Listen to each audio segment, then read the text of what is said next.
Village de la Science 2009 avec de nombreuses animations ici et de nombreux intervenants qui viennent nous parler un petit peu de ce qu'ils font, de leur métier. Et avec nous, Antoine Bernolin, vous êtes chargé d'études à l'ACRO. Alors l'ACRO, c'est quoi? Ah, c'est quoi l'ACRO?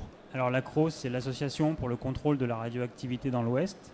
Donc c'est une association qui a été créée en 1986 à la suite de l'accident de Tchernobyl. Oui.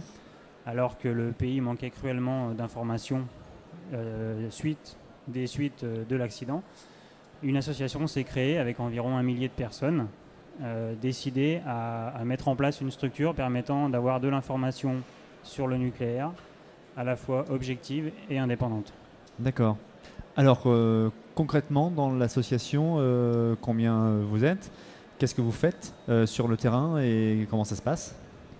Alors l'association possède environ une trentaine de bénévoles actifs, à la fois sur le terrain, mais aussi qui représentent l'ACRO dans différentes commissions. L'ACRO possède un laboratoire d'analyse qui est à Aéroville-Saint-Clair et qui emploie actuellement 4 personnes à temps plein, dont je fais partie. Et nous sommes amenés à nous rendre fréquemment, voire une fois par mois, sur le terrain pour faire des prélèvements, lesquels nous ramenons au laboratoire pour effectuer des mesures de ces éléments radioactifs. D'accord. À quoi ça sert? Qu'est-ce que ça vous permet? Alors, est-ce que c'est visuel? Est-ce que ça vous permet de quoi? De récolter des informations? À quoi ça sert? Alors, tout ce que vous faites.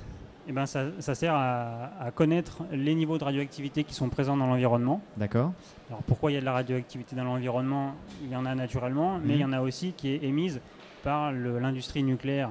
D'accord. Donc les centrales nucléaires en fonctionnement, l'usine de retraitement d'Areva, pour ne citer qu'elle, rejettent fréquemment, enfin tous les jours, j'allais dire, des éléments radioactifs dans leurs effluents du fait de leur fonctionnement. Elles sont autorisées à polluer en fait. Et donc nous, notre travail consiste à suivre l'évolution de ces rejets et donc de la contamination de l'environnement.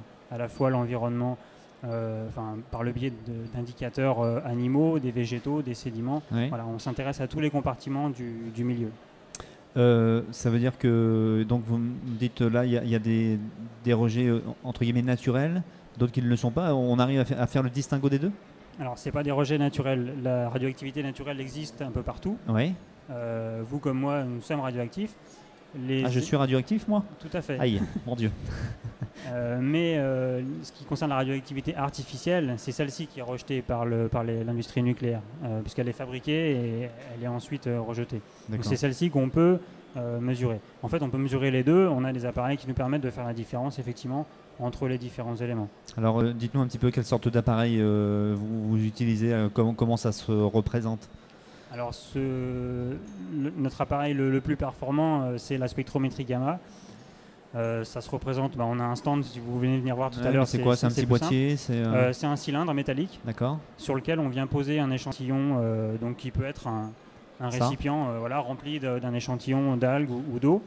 Et les rayonnements qui sont émis par les éléments radioactifs présents à l'intérieur de cet échantillon, qui est analogue à de la lumière, vont aller réagir avec le détecteur.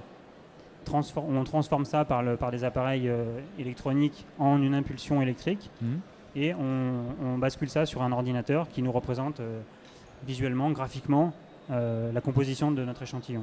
D'accord. Et donc on peut en déduire quels éléments radioactifs ou quels éléments radioactifs sont présents à l'intérieur et en quelle quantité. Alors une fois que vous avez tous ces éléments, que vous avez récolté ces éléments, que vous les avez analysés, qu'est-ce que vous en faites? Qu'est-ce que vous faites?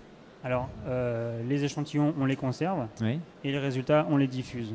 Donc sur notre site internet, dans notre publication La Chronique du nucléaire qui paraît tous les 3 mois, et dans des manifestations, soit type Fête de la Science, ou pas mal de partenariats avec des scolaires. L'intérêt pour vous d'être au sein du village des sciences, c'est quoi?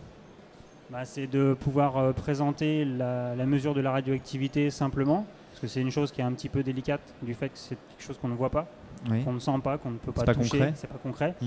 Donc on est obligé on peut montrer les appareils qui permettent de révéler ces rayonnements.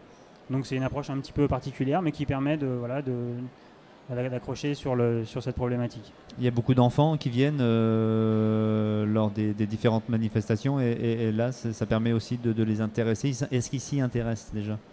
Ils s'y intéressent relativement bien. C'est vrai qu'on a quelques appareils qui sont un petit peu caractéristiques, j'allais dire, du monde de la détection. Donc quelques détecteurs qui font un petit peu de bruit, donc c'est vrai que ça permet l'accroche. Mais après, on a les moyens d'expliquer relativement simplement comment ça marche. Très bien. Merci Antoine d'être venu nous voir, de nous avoir parlé donc de l'accro. Vous nous avez parlé tout à l'heure d'un site internet. C'est quoi l'adresse? C'est www.accro.eu.org. Très bien. Eh bien voilà, c'est fait. Merci d'être venu.